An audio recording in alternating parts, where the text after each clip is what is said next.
Damask Nail Art Tutorial by Hotpinkzebrapolish.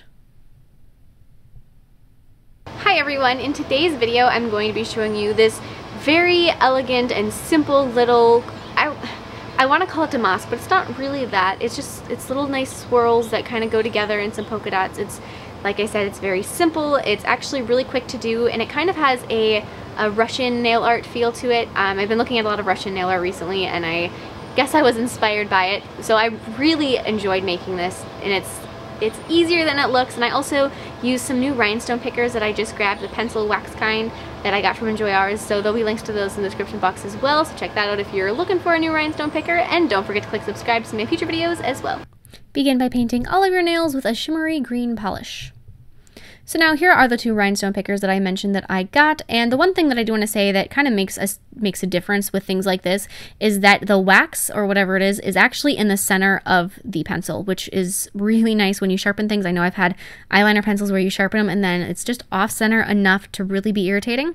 That is not the case with these. They are actually centered, which is fantastic and kind of a happy surprise. So now I'm taking charcoal paint and I'm going to start on my ring and thumbnail and just create a full cover design starting with swirls at the top. So first I did like a half circle, and then I'm going to add another half circle inside that's a little bit smaller. And the reason I'm doing it in two half circles instead of just one swirl like I would normally do, one full motion, is because then you get this like a double thickness. So you get a thickness at the top of the first line that goes thinner, and then a thickness at the top of the second line that goes thinner, and you get this very almost Victorian looking swoops in there. So I really made sure I added that. And then I added some pulls, just like long elongated teardrop shapes. I'd added 5 of them, 2 and then 2 more and 1 down the center. And then I'm going to be filling in the gaps in between everything with a dotting tool and some more of that charcoal paint. So I'm just going to be adding a couple little dots here and there just to make sure that there's no huge open areas of space that are without design. So now I'm going to be taking white acrylic paint and I'm going to be highlighting all of these little lines. So I'm going to start right in the top, go through exactly how I did it before, the same design, and try to maintain an entire area of charcoal around all the white paint. So try not to cover up the charcoal entirely, just leave very thin little amounts of it on the sides, just so that you can still see it and it is still there, but the white is in the middle. And go through like that, and try to do this with a very, very small amount of paint on your brush.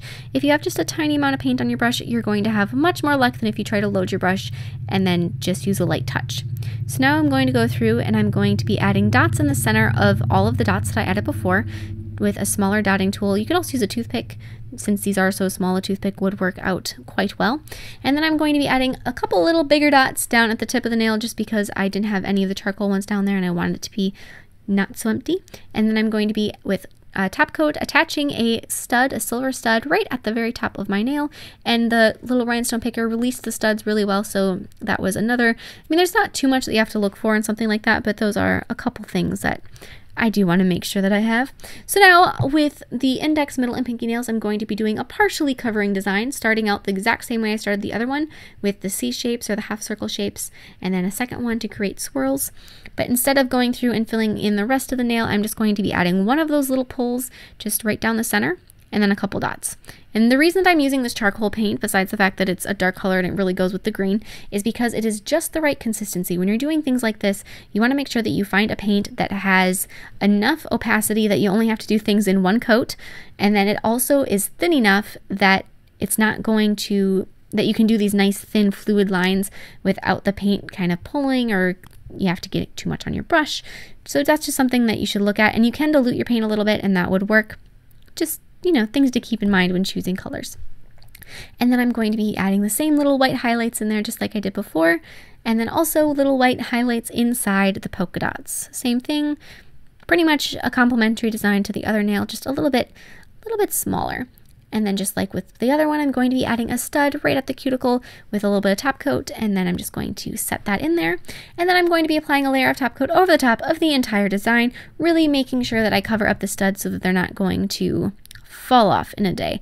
That's about the most annoying thing I think with nail art, when you have everything looking so pretty and then you go and you go about your life for a day and you lose rhinestones or studs. That's just, it's terrible. I actually was pretty good with this one. I didn't lose any, so that was great. But I hope you like this design, and please share any recreations with me on Facebook and Instagram. I would love to see them, and I will see you in my next video. Bye!